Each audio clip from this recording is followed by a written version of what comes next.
Hey there, AP Environmental Science class. All right, welcome back to my lecture on Chapter 6, Aquatic Biodiversity. We talked in the first part a lot about ocean biodiversity. We talked about the coastal areas. We talked about how marshes and how estuaries help us out and how they provide us with ecological services, economic services as well, and how because we're degrading these aquatic systems that we're unfortunately reducing the biodiversity. Now we're going to head out into the open sea, and then we will come back and talk about freshwater aquatic systems in a bit more detail. That's going to be this second part to the lecture. So first things first, we're going to talk about the open sea and the ocean floor. They do host a variety of species. Now there are three vertical zones of the open sea.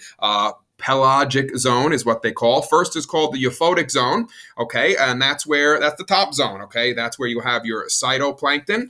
Nutrient levels are actually low, but dissolved oxygen levels are high, and upwelling brings nutrients from below up to the surface. So the euphotic zone is, we're talking about the surface of the ocean, and you can think of the word photic as like a photo or kind of photon, which I kind of think of the sun, and that's why the euphotic zone is kind of at the surface of the ocean. That's where we get the most sunlight, and that's where the phytoplankton tend to live. The next zone down is called the bathyal zone. This is the dimly lit middle zone of the ocean, and here we have zooplankton and smaller fishes are living and residing in the bathyal zone. And then the final zone we have is the abyssal zone. All right, this is way down at the bottom of the ocean. It is dark, it is cold. There are actually high levels of nutrients down there, as those nutrients actually have settled down to the bottom, but there's little dissolved oxygen down there. So unfortunately, you don't get a lot of organisms living down there. We do get some deposit feeders. Those are like scavengers. And some filter feeders as well. These are fish that just kind of open their mouth and filter what's in the ocean, in the water, because there are some high levels of nutrients. But because the dissolved oxygen is small down in the abyssal zone, you don't get a lot of large fish. Okay, you need that dissolved oxygen to get larger fish, larger organisms to live. And so down in the abyssal zone, you're really not getting that to occur. Net primary productivity is actually low in the open sea. All right, that is very important, and I think we did look at a graph previously that kind of showed that, except in upwelling areas, and that's because upwelling is when you're bringing nutrient-rich colder water up from the abyssal zone up to the surface there, to the euphotic zone. So this is kind of what we're talking about there. You'll notice upwelling brings up those nutrients from the lower zones of the ocean, and then that upwelling will allow any fish or other animals, zooplankton, for instance, phytoplankton, that are living near the surface can then again use those nutrients, and that can affect them in a positive way. So that's what upwelling is all about. Again, you have wind bringing currents this way, movement of the surface water out, and again, that upwelling bringing those nutrient-rich, lower, deeper waters up to the surface. And again, that's definitely a good thing. When that shuts down, that's when we begin to have problems in the euphotic zone, because the nutrient level is low there as it is. So if you don't get any nutrients up from the bottom, then there could be some issues there. All right, so Science Focus 6.1, we are still learning about the ocean's biodiversity. I think I mentioned in the previous lecture how we really don't know a lot about the ocean, especially the deep open ocean. So scientists took census of ocean microbes. This process took about 2 years. This happened a couple of years ago. They sailed around the world sampling seawater, and they counted genetic coding for 6 million previously undiscovered proteins. Still discovering new genes and proteins at the end of the voyage. Ocean contains higher diversity of microbial life than previously thought. That basically was the conclusion of this ocean microbe census that was taken over a 2-year period. So again, we're still learning a lot about the ocean and its biodiversity. Now, unfortunately, what we have to begin talking about is how human activities have affected marine ecosystems. So, as you can probably imagine, human activities are threatening aquatic biodiversity. biodiversity, disrupt ecosystems and economic services provided by those saltwater systems. So we talked a little bit about this in the previous lecture. We're going to continue to talk about it now. Climate change and ocean acidification are the largest threats. So climate change is warming our oceans, and ocean acidification, again, is because carbon is sequestered in the ocean, but because we have too much carbon in our atmosphere, a lot of that is getting sequestered in the ocean more than usual, and that is unfortunately turning the ocean a bit acidic. Other threats from human activities: coastal development. Okay, we talked about this previously. Destroys or degrades coastal habitat. So again, you get rid of all those mangrove forests that are right along the coast, right? You basically take them down maybe to put in condos, right? Who doesn't love living near the ocean, right? Everyone does. But unfortunately, when that first hurricane comes in, those mangroves protected the inland areas from flooding. Now those mangroves are gone, and so the storm pushes the water right in, and you have massive flooding. Overfishing, obviously, okay. We talked about overfishing. We'll talk about overharvesting, things like that. Destruction of ocean bottom habitats. That occurs a lot because fishermen tend to use nets that troll along the bottom of the ocean to pick up anything that's there. Whereas as you're trolling these nets along the bottom of the ocean, you're destroying the bottom ocean habitats, right? You're destroying them. So that's obviously a big issue. Runoff of pollutants, okay? This could be anything from gasoline running off into our streams, into our oceans, to fertilizer. Fertilizer is, you don't think of it as a pollutant, but it actually is a pollutant, because what it does is, and we'll talk about this in just a bit, called cultural eutrophication. When you put fertilizer from your grass that flows into a river or a lake or the ocean, well, that causes an algae bloom. Okay, and that actually lowers the dissolved oxygen and can kill fish. And we'll talk much more about that over the next couple of weeks. Pollution from ships and tanker spills, and the introduction of invasive species. All right, aquatic species that didn't live there before, but unfortunately, because humans are getting around the world in these ships and these tankers and planes and things like that, these invasive species could be put into an environment or where they weren't previously, and obviously that could disrupt and degrade that marine ecosystem. So once again, one of our favorite charts here. You need to know some of this. Don't have to memorize every single one, but obviously this is your major human impacts on marine ecosystems and coral reefs. All right, so definitely have an idea, or at least a few of these, just in case you have to pick them off for an FRQ. So on the left side, marine ecosystems. Half of coastal wetlands lost due to agricultural and urban development. Over 1/5 of the mangrove forest lost to agriculture. Aquaculture. What is aquaculture? That's actually fish farms. And development. Beaches eroding due to development and rising sea levels. Ocean bottom habitats degraded by dredging and trawler fishing, like I just talked about. And at least 20% of coral reefs severely damaged, and 25 to 33% more threatened. So coral reefs on the right, how are we impacting them? Ocean warming, again, talk about that bleaching in the previous lecture. Rising ocean acidity, because that carbon is being sequestered. We have rising sea levels because of climate change, soil erosion, algae growth from fertilizer runoff. I just spoke about that. Again, that can cause dead zones or areas with low dissolved oxygen, and we will talk more about that as we go through the next couple of weeks. Bleaching, that increased UV exposure, and damage from anchors and from fishing and diving. So again, have a general idea of how humans have impacted the marine ecosystems and coral reefs.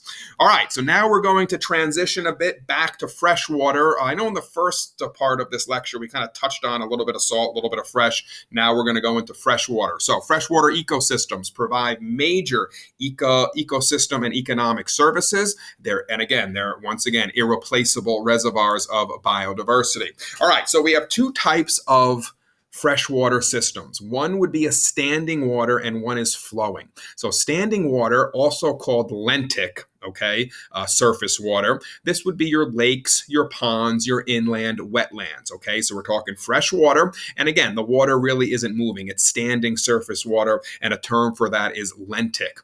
Flowing or lotic systems of fresh water would be your streams and your rivers, your creeks and your brooks. Again, systems of fresh water that are flowing. And once again, they are called lotic systems.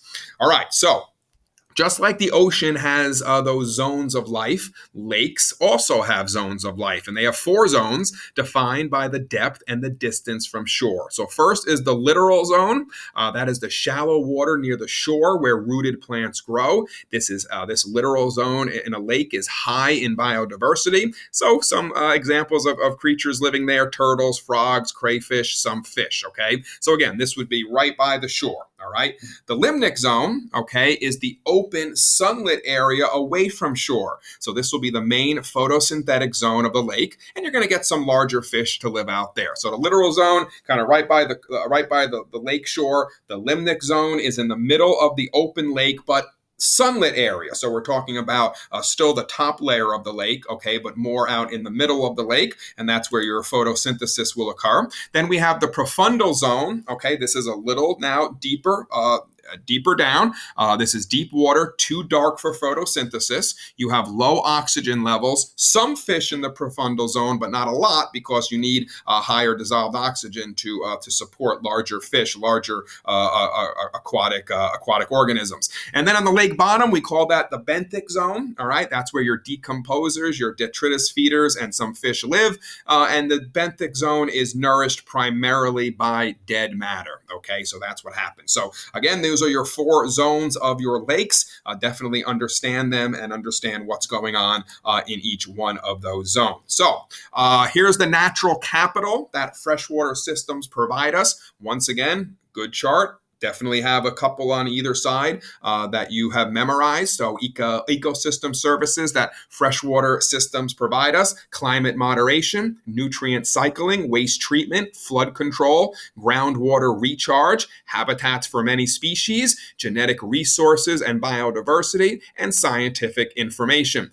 Economic services freshwater systems provide us: food, drinking water, irrigation water for our crops, hydroelectricity, all right, to power us, transportation corridors, recreation, and employment. All right, so again, just understand, have at least a couple of ideas of the ecosystem and economic services that freshwater systems provide us. Again, all of that together is called the natural capital of those freshwater systems. So what we have here is a typical deep temperate zone lake. All right, this is basically temperate zone means us here in Ardsley. So if you go look for a lake in this area, probably going to look similar to this. You have the littoral zone, again, right near the coastline. You have that limnic zone, which is the top of the lake out in the middle. The profundal zone, kind of a little further down, and then that benthic zone at the bottom. Again, just an idea of some of the animals or organisms that will live. The northern pike in the limnic zone, the yellow perch, bloodworms are going to be down in the benthic zone. All right, you got pond snails, green frogs, painted turtles in the littoral zone. So again, understand this, understand where some of these creatures live, and definitely understand the 4 zones that you would find in freshwater lakes and ponds. Okay, so there are 2 types of lakes we have to talk about. Some lakes have more nutrients than others. The 2 types of lakes are the oligotrophic lakes and the eutrophic lakes. So you do have to put this to memory. Oligotrophic lakes have very low levels of nutrients, and they have low net primary productivity. They have very clear water. So your oligotrophic lakes are your glacial lakes, right? The ones high in mountains that are crystal clear, usually cold, okay? But those lakes are going to have low nutrients and low net primary productivity. Eutrophic lakes are going to have high levels of nutrients and high net primary productivity, and they're going to have shallow, murky water. So I would argue that the lakes we kind of see here in the Ardsley area are more eutrophic lakes than oligotrophic lakes because they're going to be shallow, they're going to be murky, they're not crystal clear, and they're probably going to have some algae floating around. That's because of the high levels of nutrients, okay? So again, understand these 2 types of lakes. Definitely put this to memory. Cultural eutrophication of lakes from human input of nutrients. We're going to talk about that in just a second. Basically, cultural eutrophication is when we put fertilizers on our grass, all right, our lawns to make them grow better. That fertilizer then runs off into our lakes and ponds. Well, guess what? If your grass loves that fertilizer, so does algae, right? So the algae blooms because they love that fertilizer. You have all this algae on top of the lake. Well, that decreases your dissolved oxygen. It prevents sunlight from getting now down to lower levels of the lake, and it basically disrupts the ecosystem. So something to think about. All right, couple of pictures here for you. Here's a picture of an oligotrophic lake. This is Trillium Lake in Oregon. You're looking at Mount Hood there. I would like to be sitting right where this guy is right now. Seems like a great place to be, right? Just kind of gazing off at Mount Hood. What you'll notice, crystal clear, and you'll notice no algae floating on the lake. Next one is a eutrophic lake, all right? And what you'll notice is lots of plant nutrients, and you'll notice the lake covered with this algae, okay? This is that algae bloom we're talking about. And so again, many of the lakes in this area look more like this than that oligotrophic lake, all right? So once again, understand the two. All right, we are going to talk a little bit now about that cultural eutrophication, all right, our critical concept, the physical, chemical, and biological changes that take place when a freshwater system receives an influx of nutrients. That is what cultural eutrophication is all about. A limiting factor for plants, nitrates and phosphates are taken up quickly and cause an algae bloom. That's what occurs, okay? So you get this algae loves these fertilizers. They bloom in the lake. What does that do? Well, first, let's talk about some of these sources for these nutrients. Fertilizers from lawns and farms, phosphates and detergents, feedlot runoff. All right, what is feedlot? That's areas where animals feed, okay? Municipal sewage, runoff from streets, mining and construction, and nitrogen oxides from air pollution. All are sources of nutrients that can cause cultural eutrophication in our lake. So what happens here? Nutrients enter the water, increasing the nitrate phosphate levels. An algae bloom occurs. Excess algae reduces light penetration. So now plants that maybe were rooted in that littoral zone, right, they die because they can't. It's underwater plants, right? They can't get any of that sunlight through.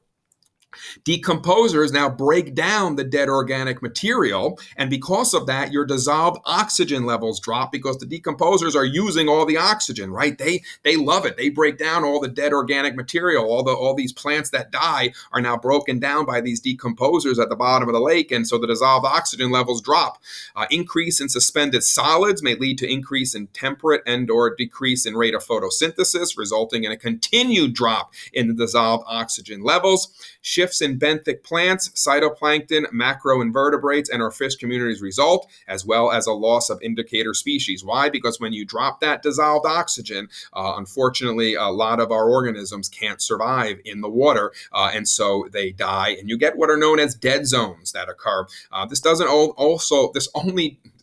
This also doesn't only occur in lakes. This happens off the coast in the Gulf of Mexico, off the coast of the Mississippi River every summer. All the fertilizers that are used in the Ohio River Valley and the Mississippi River Valley, right, where we have all our wheat and our corn being grown, get into the Mississippi River, run down, get into the Gulf of Mexico, and then you get an algae bloom near the coast, off the coast of Louisiana, which kills all the fish, because there's not enough dissolved oxygen left. And so now the fishermen in Louisiana can't catch any fish because of what farmers are doing in Ohio and Kansas. Again, just to show you how everything is connected in environmental science. All right, moving on, freshwater streams and rivers carry large volumes of water. All right, so now we're going to start talking about those moving freshwater systems here. Downward flow of surface water and groundwater from mountain highlands. There are 3 aquatic life zones in a river. First is the source zone. This is the shallow, clear, cold, swiftly flowing streams. You get high dissolved oxygen, and you get nutrients come from organic matter. So the source zone, and I'll show you a picture of this in a second.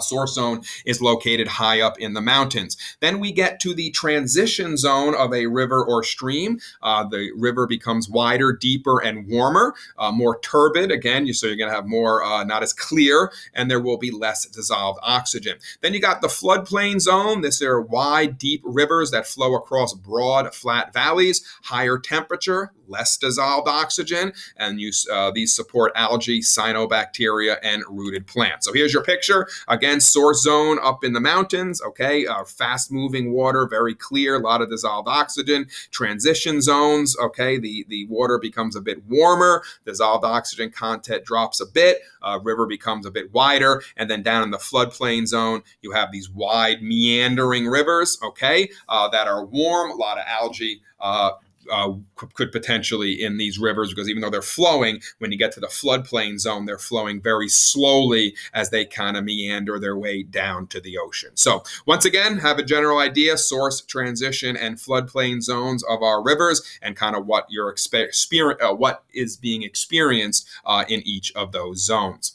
All right, freshwater inland wetlands are vital sponges. So we spoke in the previous lecture about, in part one here, about our coastal wetlands and how important they are. Same story for inland wetlands, all right? They are high biodiversity in these wetlands. What do we mean by inland wetlands? Marshes, swamps, prairie potholes, floodplains, and Arctic tundra. Some are seasonal wetlands, all right? Wet during the wet months, dry during the dry months. And again, they're highly productive because of the available nutrients. Some services they provide, they filter toxic waste and pollutants, believe it or not, from water.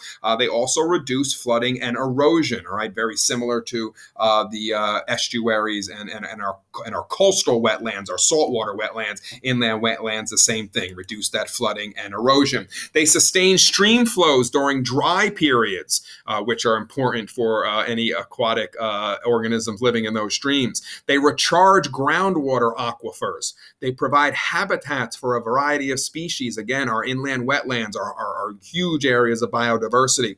And they supply valuable products for us. Fishes, shellfish, blueberries, cranberries, rice can all grow in these inland wetlands. And they also provide us with recreation, right? Who doesn't love kayaking or maybe taking a boat out for a little water skiing on an inland wetland or an inland lake. So you'll notice on the left here, that's a great white egret living in the Everglades. That's Florida. And on the right, you have a cypress swamp in South Carolina. Again, just some pictures of these vital inland wetlands that we are talking about. So, how have human activities affected our freshwater ecosystems? Well, once again, our activities are threatening the biodiversity and disrupting the ecosystem and economic services provided by freshwater lakes, rivers, and wetlands. So dams and canals restrict the flows of rivers. 40% of the world's largest rivers have been dammed. And when we talk a little bit more about water resources, we'll talk about how damming rivers is actually really bad for the ecosystem.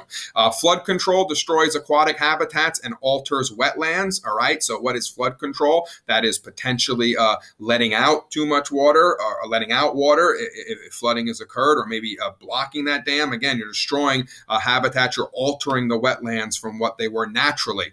Cities and farms pollute the water. All right. We've talked about that cultural eutrophication. And many wetlands have been drained for human purposes, either for agriculture or maybe aquaculture, which again is fish farming, or maybe for development, right? For homes, things like that. Okay. When we drain these wetlands for human purposes, we're obviously completely disrupting and destroying the natural capital that those wetlands provide us. All right, so river deltas, coastal wetlands, vital components of natural capital now in jeopardy. River deltas, coastal wetlands, and mangrove forests provide natural protection. Again, we're saying it over and over again because it's important. Natural protection against flood and wave damage during storms. Degraded ecosystems allow for intensified storm damage, right? You don't have these wetlands, these mangroves, these deltas, blocking the water or acting as a buffer. You get rid of them, there's no buffer, right? So the water just comes on in. Building dams reduces river sediment deposit downstream. So the result, river deltas sink into the sea, right? Sometimes you need that sediment to support the ecosystem downriver. Building dams reduces that sediment. So again, we'll talk about more when we get to water resources, how bad dams really are to the ecosystem. All right, so we finish up here. Just a couple of key ideas of this chapter. These are the last two slides.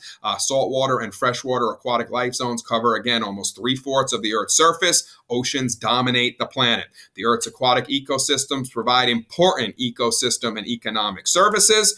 But unfortunately, certain human activities threaten the biodiversity and disrupt the ecosystem and economic services provided by our aquatic systems. And that means that we need to figure out a way to change that. And that's why you guys are here learning this, so that when you get out there in life and you start running the show, as I say, you'll understand this, and hopefully you'll be able to mitigate this. Thank you so much. So that concludes my lecture on Chapter 6, Aquatic Biodiversity. And as always, thanks for listening.